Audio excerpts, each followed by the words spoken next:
Hello, my audience. I'm reviewing Batman from 1989 flick. The first one was Michael Keaton and Jack Nicholson starring. Directed by Tim Burton.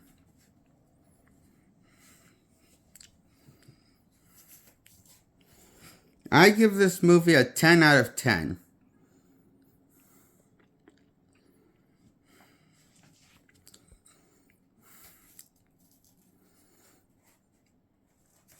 You know how I said in my Superman the movie review on one of my other channels, where I reviewed Superman the movie, the 70s flick? Christopher Reeve says, I said Christopher Reeve feels like a hybrid of Golden Age and Silver Age Superman. The same way that Adam West feels like a hybrid of Golden Age and Silver Age Batman. Well, this Batman feels like straight up inspired from the Golden Age. So I really like this, how this feels like the story and the characters feel like very Golden Age inspired by the Golden Age counterparts. Batman and Joker in the story feels very Golden Age inspired by the Golden Age debut comics era of decade of Batman, where he debuted in his debut comics, the Golden Age run, his first comic book run of Batman when he started in the comic history of the Golden Age, DC. So, what I really like is the fan service in this movie and the attention to detail to bring Golden Age Batman to life to the big screen. And I like, they reimagined the Batman costume, and it kind of grew on me. How they reimagined the Batman costume for the Batman movie. How it's basically a armor material. It's just said in the movie, like, it looks like it's made out of armor because he's human, so he has to make himself bulletproof with armor on the chest. And so I really like how that's explained why the costume's not tights in the movie like it is in the Golden Age comics. Tights is what Golden Age Batman wore. So this Batman has armor, and that's why the whole thing's black armor.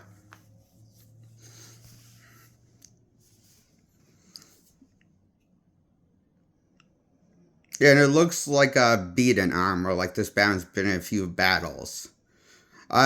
Technically, like, I know the real reason why it looks beaten, and I'm going to explain to you why, but I kind of dig the fact this Batman costume looked kind of beaten. It looks like this Batman's like been in a few fights and beaten his costume up a bit.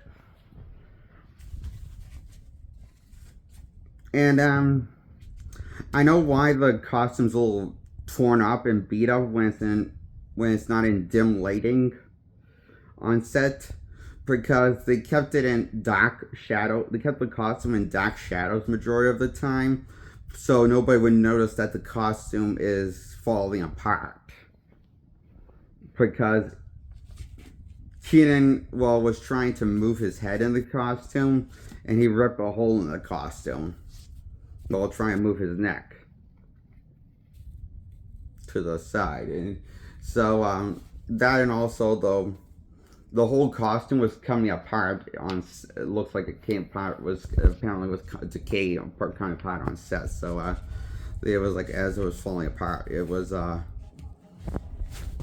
made out of kind of falling apart material, because they had rips, is one big bad rip in the neck. And the costume was kind of beaten up when they kind of, after making it got kind of, so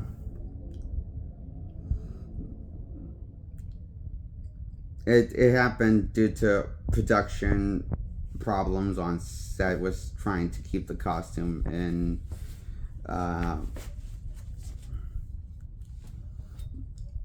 was making the costume, and apparently apparently it looks like it wasn't designed to look like that. It was designed to look better put together.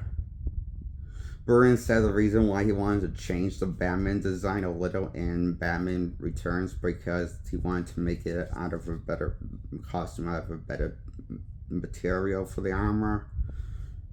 But he wanted something similar to what the fans were used to seeing in the first Batman movie, so he doesn't get too many negative backlash. So keep the color schemes the same. I really like the costume in the sequel, Batman Returns. That's a better Batman costume looking all around because that's why I think Burton wanted to show Batman in very decent lighting, and exposing the Batman costume in multiple shots and showing the best of it, how cool it looks. You know how in the first one he kept the Batman costume in the dim lighting in the shadows majority of the time, so you couldn't really make out what the costume looked like. You couldn't tell the costume was falling apart. It looked like it was falling apart due to just because it was designed in with the fabric it was made with. It got old and falling apart of it while they were shooting the film. My understanding is why the Batman costume looks like crap and beat up in the first Batman when it's in decent lighting, like the restaurant scene, for a brief moment before he exits the restaurant and goes in the Batmobile with Vicky Vale, escapes from the Joker's henchmen.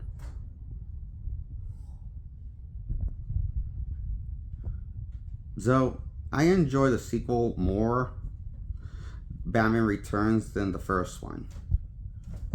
But I still love this movie, Batman, as a classic reimagining of Golden Age Batman for the modern era of the 80s. Is where the Golden Age fan service and the timeline. I really like how the world looks like Golden Age Batman, you know? And it feels like a serious noir tone like Golden Age Batman. And Batman is like this pulp hero who is also kind of like a creature and comes out at nighttime, like a boogeyman, like a good boogeyman, like if Boogeyman was a good guy instead of a monster like he is in the horror movies. Boogeyman, you know, so he's kind of like the reverse polar opposite of a boogeyman, but because he plays Batman's like this pulp hero, but this Batman's not afraid to get blood on his hands, doesn't seem to mind it. He's just okay with it because he's reckless and violent of a fighter, like Golden Age Batman was. Very similar to how Golden Age Batman fights, is how this Batman fights. Clean and precise and skilled fighter of the martial arts of old, and very quick and lurks in the shadows.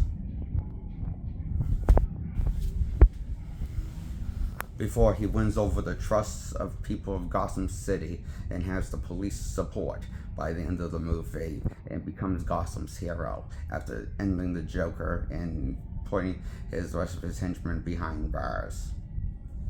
He becomes Gotham's hero by the end of the movie, and that's where the Bat's signal comes in. And, you know, Commissioner Gordon puts the Bat signal on, and that's where he becomes the Gotham's savior. And I love how Knox, this character Knox, who's a comedic relief character, basically Jar Jar Binks, we'll call him, before Jar Jar Binks was a character. But that doesn't mean he's not important to the plot. He's just a weak comedic relief character. That's more comedic relief effect. But that doesn't mean he doesn't have depth. He does. He's likable enough. So, Vicky Vale's the love interest of Batman, who falls for Batman and Bruce. And I love the line she says she's not surprised that Bruce Wayne would be running late for because of being Batman. And you know, despite the look on her face, she's going to dump his ass.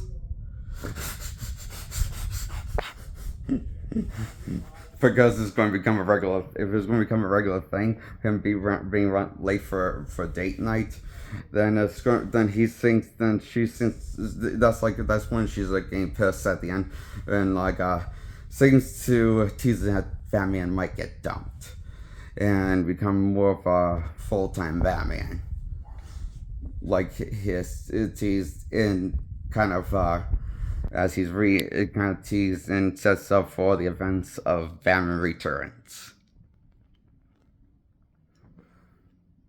Then he falls for Vicky Vale and Catwoman, known as in Batman Returns. That's his love interest in Batman Returns. I like Batman and Catwoman more than Batman and Vicky Vale, the love interests. It felt more genuine, real, and reason why Batman would want to be with Catwoman feels more believable. Why those two would want to be with each other more than Vicky Vale would want to be with Bruce Wayne and Batman, because like, you know, it feels like a love story that was never meant to last forever, like young love, like Romeo and Juliet. Well, there's something special about this movie, isn't there? This love story. Vicky Vale and Batman tells in the end, and setting up that they're going to not be lasting a long term, and teasing and setting up Batman's being dumped because he's going to be a Batman. He's got some savior now. Whenever the police need help, they just need to shine his signal in the sky to let him know what he's needed. This is definitely one of the best Batman movies of all time to this date. As a DC fan, as a Batman fan, I say this is the definitive Batman movie next to Batman Returns and Robert Pattinson's The Batman. Even though Robert Pattinson feels more Frank Miller Batman's inspired by, because like Frank Miller's Batman known to narrate in his head, like similar to how Pattinson narrates in his head in the opening of The Batman. Basically, that Batman is a little more of a disturbed modern take of Golden Age Batman, Frank Miller's Batman, okay? That's the Batman we see in Year One story and Batman the Dark Knight Returns story by Frank Miller, both by classic stories. And classic adaptations in animated forms these exist in by DC Studios, released by both stories got released by DC Studios in animated form. And both are great adaptations. Brilliant, inspired, faithful adaptations to the story they're based on. Very similar and inspired by the stories that they're based on. And pretty cool of a story adaptations these are. And so that's why I want to talk about, say, Golden Age Batman adaptation, the first that feels like a 100% authentic of their take on Golden Age Batman is the first Burton movie. And that's why I love it, because I love Golden Age Batman. I love the one that started. He's the most iconic version of Batman, him and also Bronze Age Batman from the comic era. That's the one that Nightfall story happened in, where Batman got his back broken by Bane.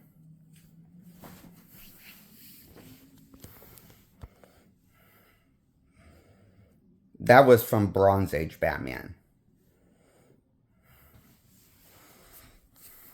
Golden Age Batman created the Joker and killed him off in his first outing, and before bringing him back earlier in the Golden Age, it's just a regular recurring character to fight Batman.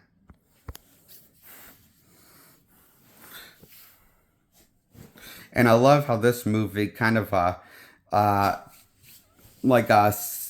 kills off Joker, but also kind of hints at, like, with them not knowing where the Joker laughs come from, might hint that he actually may make a return or may not.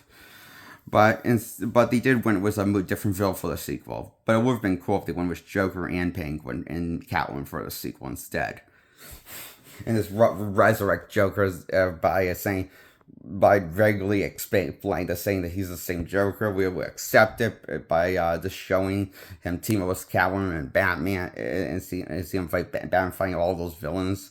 I think we would have just accepted. You don't have to explain it because it's kind of actually expected for a Joker to be a bit of an enigma villain, as you don't really know how he keeps surviving or who he really is as a person. In the comics, you don't know his secret identity, his real name, in the Golden Age, and in the Joker Golden Age, from the Golden Age that started the Joker. And I think that was pretty cool. Like, you could have like built on part of that with the sequel instead of going with a fresh, different direction. Well, I think you could have done both, technically speaking, if Burton wanted to do both, okay? Building on what he had with the villains in the first one, that was one, and then bringing Joke back, and also you could kill him off again, or in Penguin if you wanted to. But it's basically saying, like, it's kind of like, how Golden Age Batman did kill, but like when it came to his modern rogues gallery, none of them basically stayed dead. Unless they were thugs of the week. Henchmen. That's just what I think. Because, there's only, that's what I think would have been better as a narrative structure for Golden Age adaptation. So it's more of a realistic approach with Golden Age Batman it took than I would have liked. But I dig still this Golden Age adaptation of Batman inspired by that Burton went with the tone and world building and the characters that took place in the city it took place in setting for Gotham City. Feels like the jaded Gotham City from Golden Age Batman era. Where it takes place in, so that's cool. Like a jaded, decayed city that's old school looking. And spooky, like a nightmare, with corruption and decaying buildings and stuff, or rusty buildings. It looks like a broken city in desperate need of a hero. That hero needs to be crazy enough to be Batman, to try to be that hero. That is what I liked about this Gotham City in this movie. I hated Gotham City in the more in the Nolan movies than in the Schumacher movies, because this nothing really needs. What I've tried is Gotham City feels like there's too little corruption before Batman becomes Batman. There's not enough corruption in Nolan's Gotham City or trouble that feels like they need a hero like Batman. So that's why I don't feel like the Nolan movies were the best adaptations. Also, mostly because Achilles heel of the trilogy for me was the design and inspired look for Gotham City that Nolan went was just make it look like a normal city that you see from modern day, clean as a whistle, with not very much corruption. Yeah, that feels more like a Metropolis setting than Batman setting. Doesn't it? What do you think, Dad? I definitely think so. That's my problem with Nolan trilogy. It feels more like Metropolis than Gotham.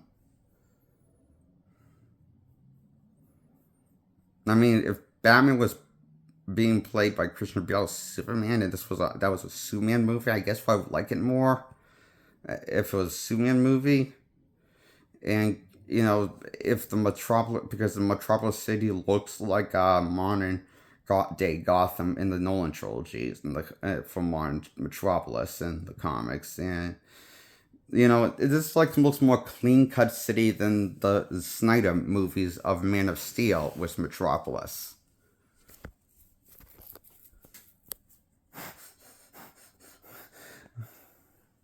I just realized that. I found that funny. I love you, Dan. So, anyways, so I like this Gotham City, and I like this version of Goldie's inspired fan service that Burton went with for the take on Batman of 1989. And I really like this movie a lot, the adaptation of Batman. I give it a 10 out of 10. It holds up phenomenal in my book. I love this movie. Like this video, subscribe. Grow my subscribers, like this video. Bye.